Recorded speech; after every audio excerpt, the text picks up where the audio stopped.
Alright, hey guys, it's Ian here from Gatehouse. This is going to be a really quick video. I'm just going to show you how to make people pay attention to your writing by using a hidden feature in Amazon's website.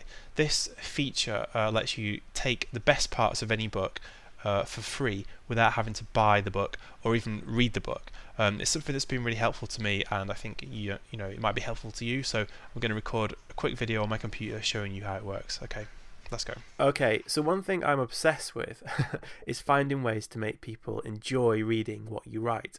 And ideally, I want them to read all the way until the end. I mean, you can't ask for more than that, right? Now, one of the best techniques I know is called a hook. A hook is a really simple writing technique. It's where you start a piece of writing with an attention-grabbing story, and then you bridge into something else, the thing that you really wanted to tell them in the first place. Now, hooks work like a charm, but it can be a struggle to find them. So in this video, I'm going to show you one of my favourite resources for uncovering great material that you can go off and use to capture people's attention and keep them focused on your writing. Now, before we do that though, let me show you a couple of examples of hooks, just so we're definitely on the same page here.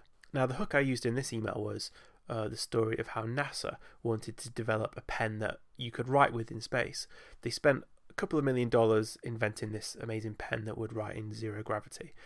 At the same time, the Russians had the same problem and they used a pencil. This hook does work because it combines several things people enjoy. There's a little bit of history, a little bit of space travel, and a little bit of large organisations acting in a stupid way, which people always enjoy.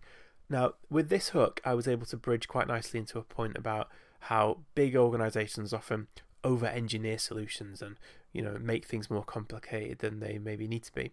So this NASA pen hook, as I like to call it, is a really good one if your audience is made up of engineers, programmers, or technical people. Let me just share one more example as well. This email tells the story of a guy called Clyde Beatty. He was the world's first celebrity lion tamer like 100 years ago.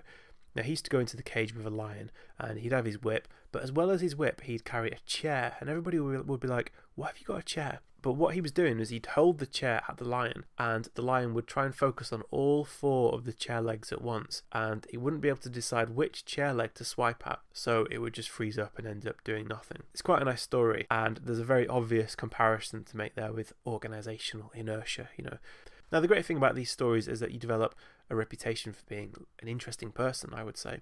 When you send someone an email, or you write them a newsletter, or you put any kind of writing in front of them, you get to create that reaction.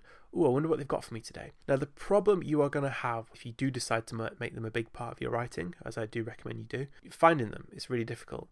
So in the next 2 or 3 minutes, I'm just going to show you one of my favourite resources for finding this stuff. Now, the one I want to share with you is Amazon. Books are a fantastic source of entertaining hooks. What I used to do myself is buy non-fiction books with the sole purpose of finding new material for my writing. It did work, but reading them took a lot of time and it was really expensive as well. What changed everything for me was when I discovered this way of getting Amazon to give you the best parts of any book for free.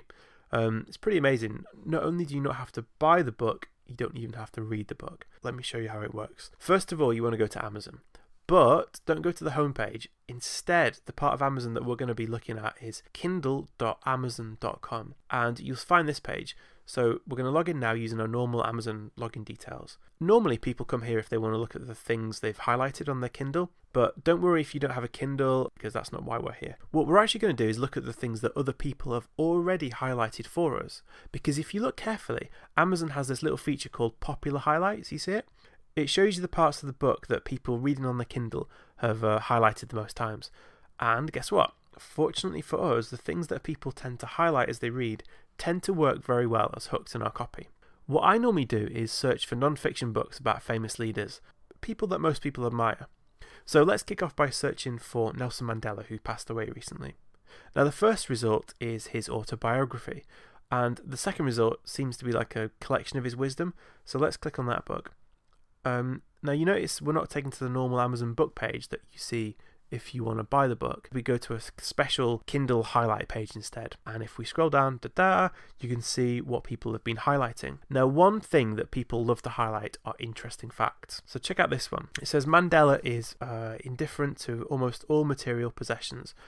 Basically, he didn't really care about cars or watches or anything. But he would dispatch a bodyguard to drive an hour to go and collect his favourite pen. Now, I can imagine using this in a piece of writing and then bridging out of it into a point about how one thing we're all passionate about is the tools we use, how even the greatest of leaders can be left foundering without something small but important. You could brainstorm a load of ways to use that. You don't need to know now exactly how you're going to use it. You just have to be able to spot its potential. So what I'm going to do now is copy and paste that into my swipe file. Another thing that people love to highlight are interesting metaphors. So here's a good one from Mandela. He's comparing driving a herd of cattle to motivating people. He's saying that if you want to get the cattle to move in a certain direction, you basically stand at the back with a stick, get a few of them to go to the front, and then you get them to kind of lead themselves, but really you're guiding them from the back. A bit of a complicated metaphor, but quite a powerful one if you could work out a way to just boil it down a little bit. I see some potential there to use this as a hook if you're ghostwriting for a leader and you're trying to articulate their leadership style. So again, I'm going to paste that into my swipe file. So just let's take a second now, step back for a moment and look at what we're doing. What we're doing is getting other Amazon readers to do the hard work for us. People are hunting down the best stories, metaphors in popular books, and then they're highlighting them for our use. Now, material from legendary figures like Nelson Mandela tends to land really well with people, especially corporate audiences. But besides world leaders, I also like to look at the popular highlights for business authors, the sorts of books that people read on aeroplanes. Let's search for Chip and Dan Heath, for example. They're always good to name drop in a piece of copy. Now here, as we see them, you can see that one thing people like to highlight are interesting findings or statistics. So here's one. In a survey of 10,000 employees from the 1,000 largest companies, 40% of people said lack of recognition was a key reason for leaving a job. So you could use that in an employee engagement or internal communication message. Sometimes though, you're just looking for a good story. Sportsmen and sportswomen also make great people to search for. My friend Anna Ridney from My News Desk turned me onto this story from a book by Zlatan. I'm not sure if I'm saying that right. I'm pretty sure I'm not. He's a Swedish soccer player. Basically, he had an apartment that was really amazing and he invited all his friends around and they said, wow, what a great place, but why have you got a picture on your wall of two muddy feet? And he said, you idiots, those feet have paid for all this. And of course they were his own feet. He's a footballer. So that's a really nice story that you could use in a few different contexts. Now what I do is make a habit of going through Amazon and a few of my other resources once a week and just looking for hooks that I can keep in a folder on my computer called a swipe file. Now that way, every time I sit down to write, I know I've got some really strong material to work with. So there you go. Listen, Amazon's popular highlights are a great little known but amazing way to find the best parts of most books for free. So what I suggest you do is maybe just set aside a few minutes after you watch this video and have a look through these popular highlights. Type in some of your favorite books, see some of your favorite authors, the people you admire. Keep it in a little folder for next time you want to open your copy with a bang. So listen, I hope you enjoyed that and I hope you've learned something new. Now that you've found these interesting stories and facts to entertain your reader, it's really useful to be able to segue or transition from them into whatever business related point you're trying to make. Now that's really important to be able to do that because I'm guessing you work in a corporate environment where it's not enough just to kind of entertain people. You have to make a serious business point as well. So in the next video, I'm going to show you how to connect everything up using something called a bridge. If you've subscribed to my email list, I'll send that video in a couple of days. If you don't get my emails, maybe because somebody forwarded you this video or whatever, just enter your email address on this page and I'll send it over in a couple of days when it's ready. So yeah, look out for the next video. We're going to be looking at bridges. I'm going to give you a collection of different bridges that you can drop into your writing to connect a story with a serious business point. Okay, thanks for watching. I'll see you in the next video.